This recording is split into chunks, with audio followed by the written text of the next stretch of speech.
e neste mês de março, nós não vamos fazer homenagem às mulheres. Nós vamos fazer uma femenagem às mulheres. E para isso, a gente convida sempre uma mulher, e esta mulher vai convidar outra mulher para dar entrevista, ou seja, uma mulher vai dar a mão para outra mulher. E a gente convidou hoje a Elisa Cristina Riesco, professora aposentada, psicopedagoga, militante do Partido dos Trabalhadores, membro dos coletivos de combate ao racismo, CUT Baixada Santista, e de Mulheres Negras no Front. Ela participa também do Centro de Direitos Humanos, e irmã Maria Dolores, também da Baixada Santista, é feminista e ativista dos direitos humanos. E a Elisa deu a mão para Fernanda Curti, secretária estadual de Mulheres do PT de São Paulo e ex-vereadora de Guarulhos, no estado de São Paulo. Sejam bem-vindas, Elisa e Fernanda. Bom dia.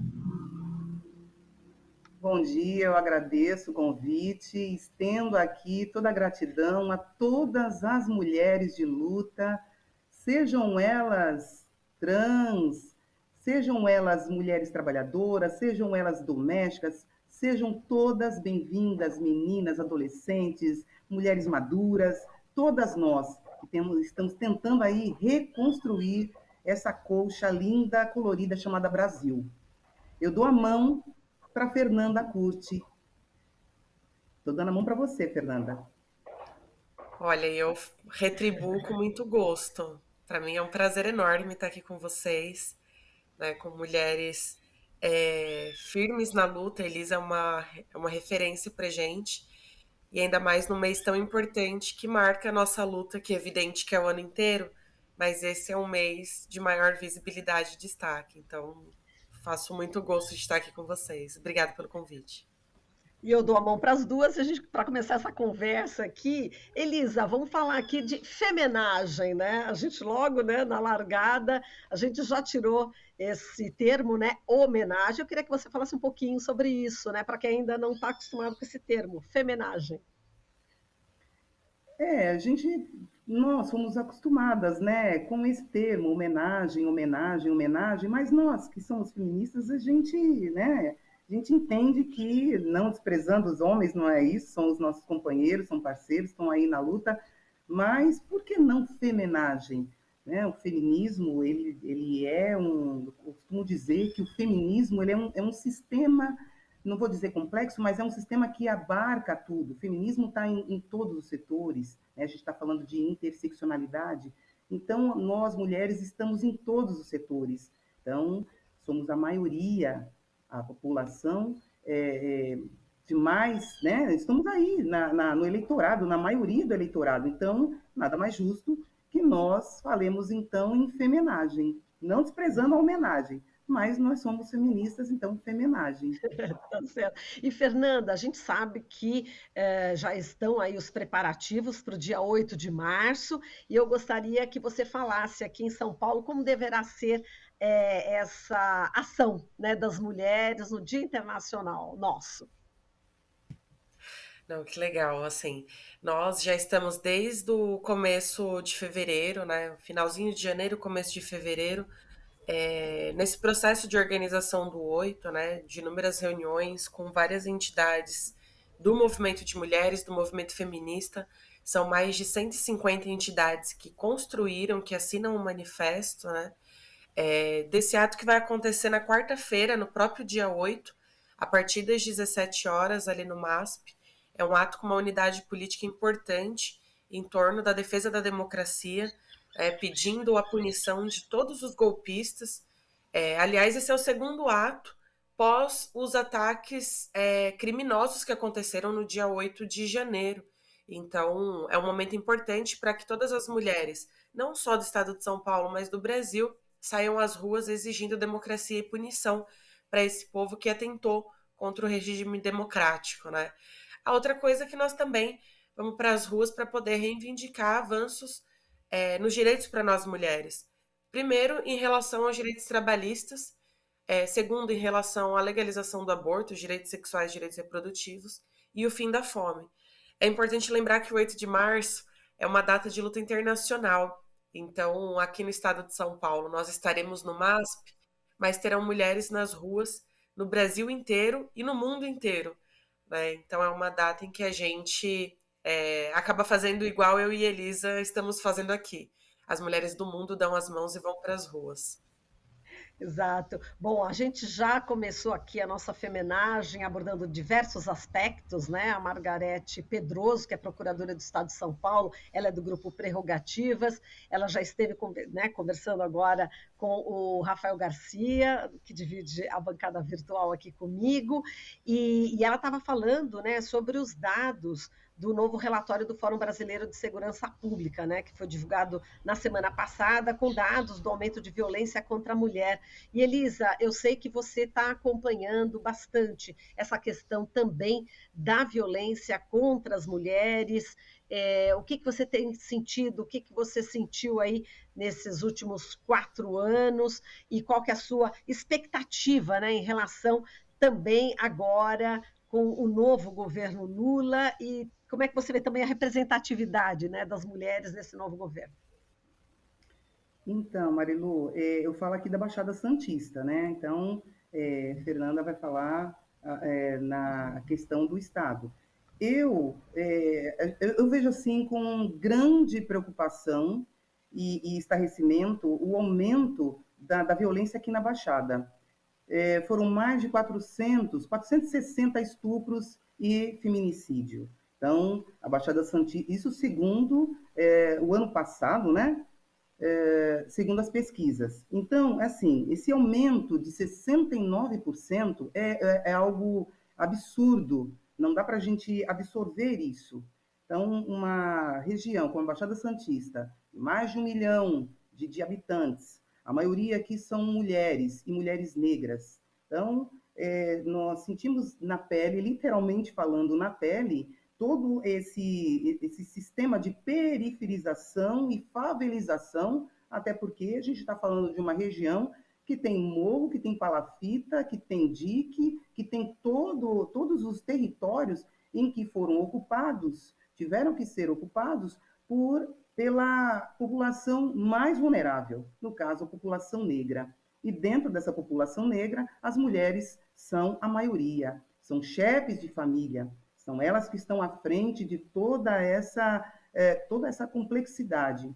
Então, eu vejo com grande esperança, com esse novo governo, eu digo que naquele dia nós subimos a rampa, todos nós subimos a rampa, todos nós demos as mãos. E é com essa expectativa dessa virada de chave, dessa retomada da democracia através da participação popular, que é o que nós sempre primamos pela participação popular, onde todos os setores, todos, a gente está falando aqui de mãos dadas, e eu gosto muito disso, de uma maneira coletiva, unida, organizada, justa, todos nós tentarmos, cada um dentro do seu território, participar. Então, a palavra que fica hoje para mim é a necessidade de todos nós estarmos participando, agora que foi aberta novamente as portas. Saímos do cercadinho para irmos finalmente para as portas abertas para o povo. Então, aí está aí também postas as conferências que estão sendo preparadas nos municípios, nas capitais, e isto tudo é para que a população ela possa opinar, ela possa falar, para que saia daí as políticas públicas que a gente tanto necessita e que ao longo desses, eu não digo só 4, porque eu vou pegar aí os 2 aninhos do Temer, que já começou o desmonte aí do Temer, né? Então, um matou e o outro esquartejou. Então, nós vamos, assim, fazer de forma que, pelas nossas mãos, nós possamos reconstruir o que sobrou, para que a gente possa reverter novamente toda essa perda de direitos. E Fernanda, falando aí em políticas públicas, né, que eles acabou de citar, enfim, foi exatamente terra arrasada que as mulheres, a gente pode dizer esse termo, não é pouco, enfim, o que nós passamos, todas as mulheres, principalmente as mulheres negras, ela falou da Baixada Santista, pode falar também em relação ao estado de São Paulo, né, Fernanda? Olha, eu acho que no estado de São Paulo e em todo o Brasil, né? O que a gente acompanhou no Brasil pós o golpe de 2016 E a Elisa está correta em lembrar, teve o mandato do Bolsonaro, mas também teve os 2 mandatos do governo Temer, que também significou um ataque muito forte para nós mulheres. Só que o governo Bolsonaro foi ainda pior, porque nos elegeu como inimigas. Então, nós pegamos um cenário de cortes agressivos em relação ao investimento em políticas de igualdade de gênero no Brasil. Nós pegamos um 180 completamente desmontado, ou seja, uma desarticulação gigante das políticas voltadas para a proteção de nós mulheres. E eu chamo muita atenção para essa questão do orçamento, porque todo mundo sabe que para que a gente tenha uma política forte implementada em todo o Brasil é necessário que se tenha um orçamento. Mas se você pegar o número do que tinha em 2019 e do que a gente pegou agora com a transição do governo, é um número 3 vezes menor. Ou seja, isso revela a falta de preocupação e, mais do que isso, o quanto que o governo anterior tinha nós mulheres como inimigas. Além disso, era um governo que fomentava a violência a partir dos discursos públicos. Muita gente achava que os discursos que o Bolsonaro fazia em relação às mulheres, não só ele, mas como todos os membros e membros do governo, inclusive a ministra Damares, né? Não era um discurso de cortina de fumaça, era um discurso que na prática se materializava no corpo de nós mulheres, em especial das mulheres negras, em especial das mulheres indígenas. E eu acho que a prova real disso tudo é o que meninas e Yanomamis estão passando, né? O que passaram recentemente, o que foi revelado, né? De pelo menos 30 meninas grávidas de garimpeiros, ou seja, nós estamos falando de estupro, né? Nós estamos falando de um país que a cada 2 minutos tem uma mulher estuprada, ou seja, isso é consequência direta de escolhas políticas e que na história recente o governo anterior fez a escolha política de negligenciar e de fomentar o processo violento, né? Aqui no estado de São Paulo nós temos um grande desafio também. Primeiro que do ponto de vista da proteção, conseguir ampliar o atendimento das delegacias da mulher, né? O número que nós temos no estado ainda é muito aquém do tamanho da nossa demanda, ou seja, nós precisamos ampliar o número de delegacias e ampliar o tempo de atendimento, né?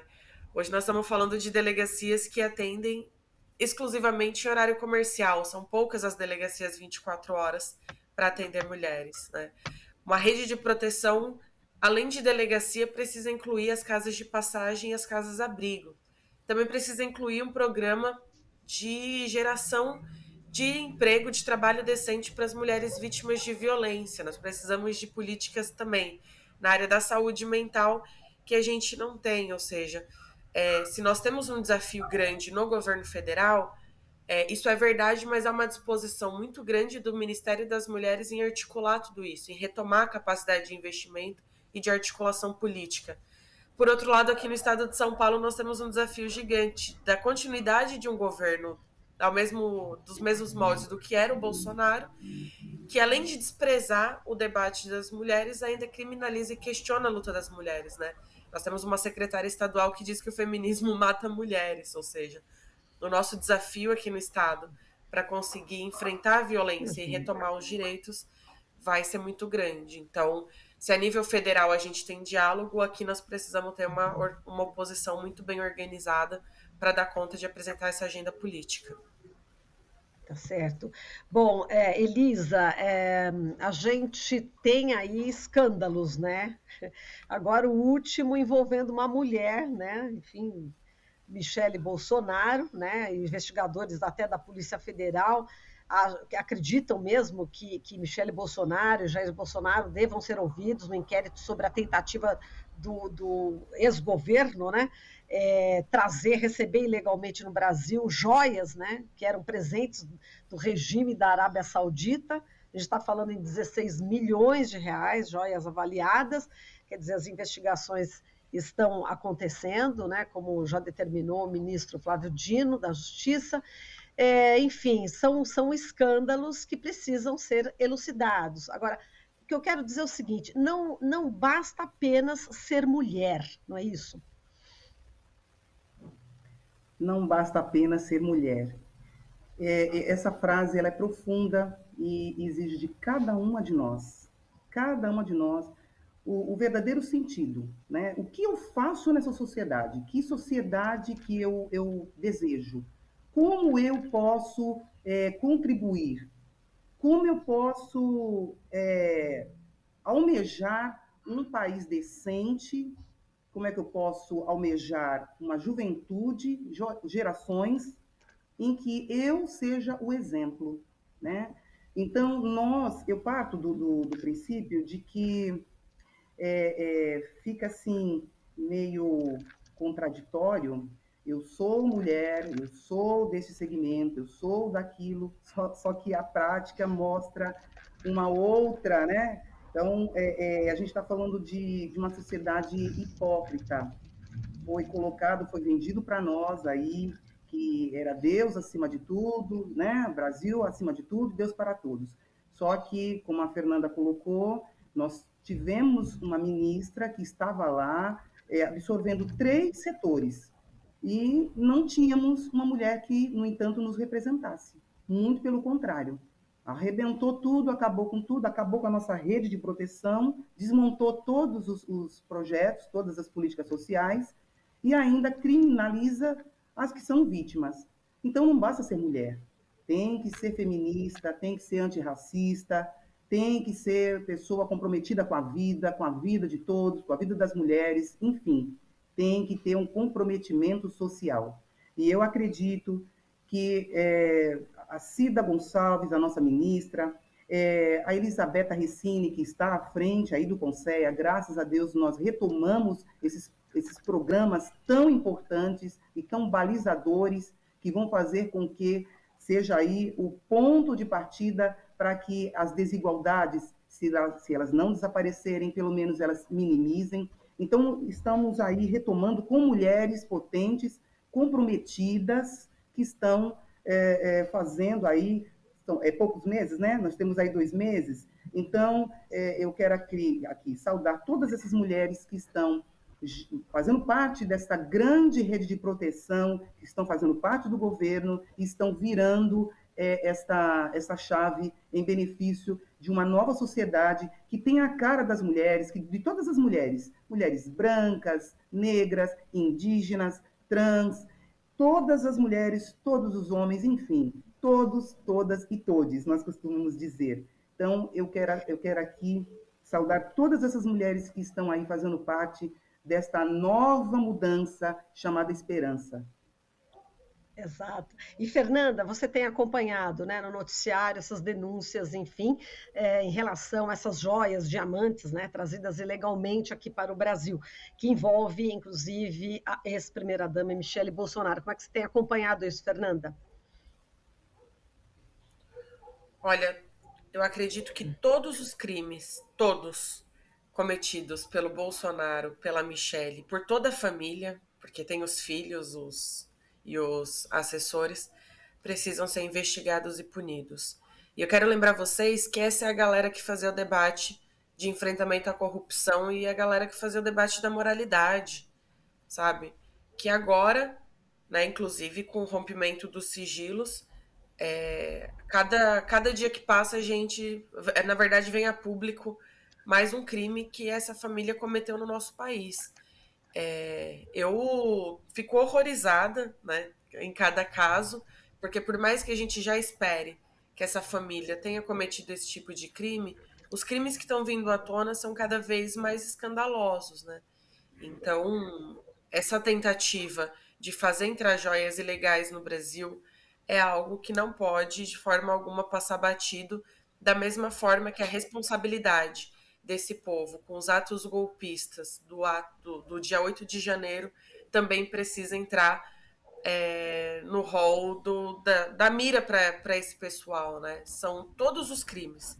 Esse das joias, os crimes que estavam dentro do sigilo, os crimes com cartão corporativo, os crimes do dia 8, ou seja, tudo que eles fizeram precisam ser responsabilizados, né? E eu fico horrorizada porque, enquanto isso, ainda tem uma parcela da população que a gente precisa apresentar e discutir esses crimes, porque é uma parcela que, mesmo diante de tudo isso, ainda se movimenta politicamente em torno dessas pessoas. Então, eu espero de verdade que esses crimes vindo à tona nos dê condições, inclusive, de mudar boa parte do eleitorado brasileiro, que quase beira a metade, né, que se manifestou ano passado escolhendo esse projeto criminoso.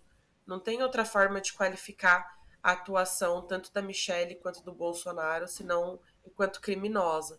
Então, espero que sejam punidos e responsabilizados, e espero que isso ajude a enfraquecer o número de pessoas que se movimentam em torno desse projeto. Olha, as mulheres estão se manifestando aqui nos chats, né, da Rádio Brasil Atual e da TVT. A Bernadette Oliveira está falando, a Elisa, a qualificada ouvinte da Rádio Brasil Atual, e a Fernanda Curti, bem-vindas. A Isabel Piragibe também participando. Hashtag Mulheres nas Ruas pela Democracia, por direito ao nosso corpo e pelo fim da fome, sem anistia. E ela ainda fala, afinal, mulher e água não são mercadorias.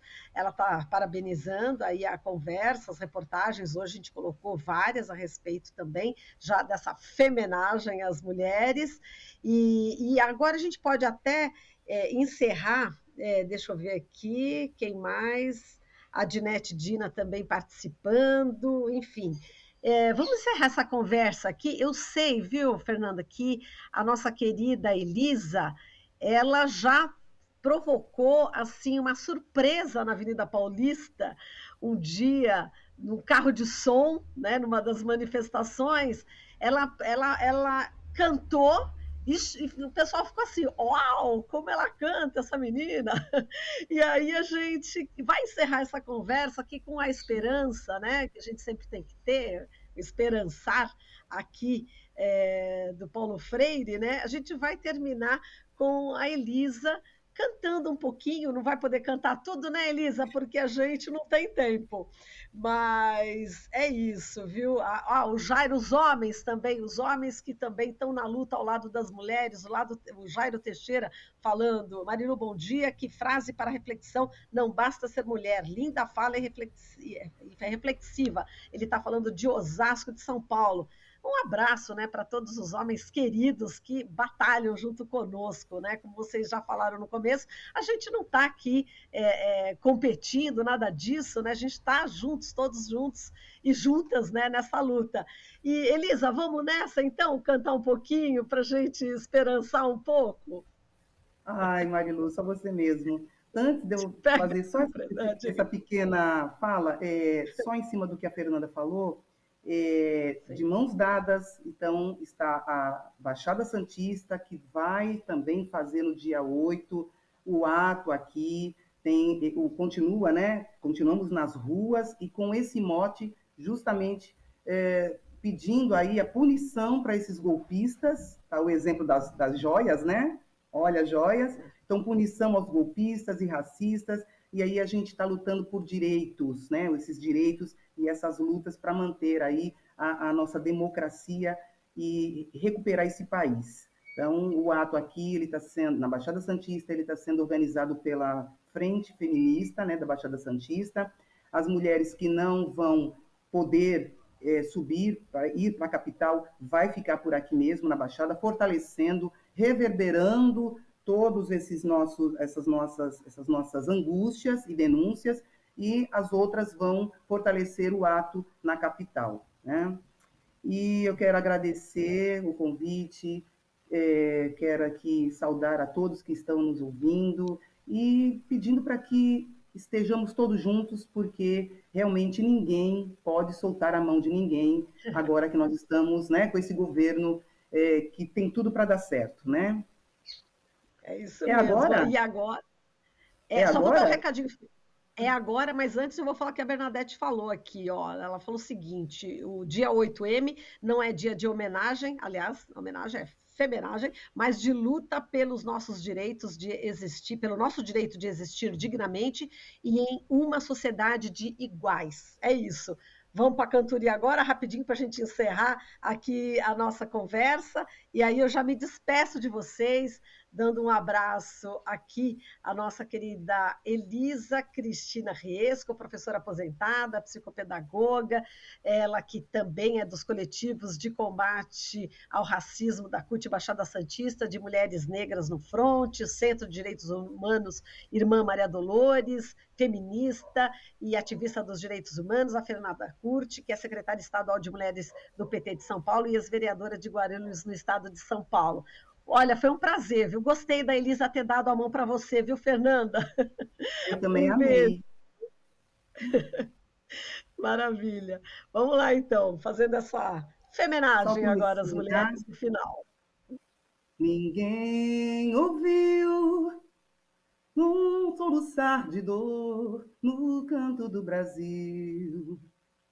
Um lamento triste sempre ecoou, desde que o índio guerreiro foi pro cativeiro e de lá cantou.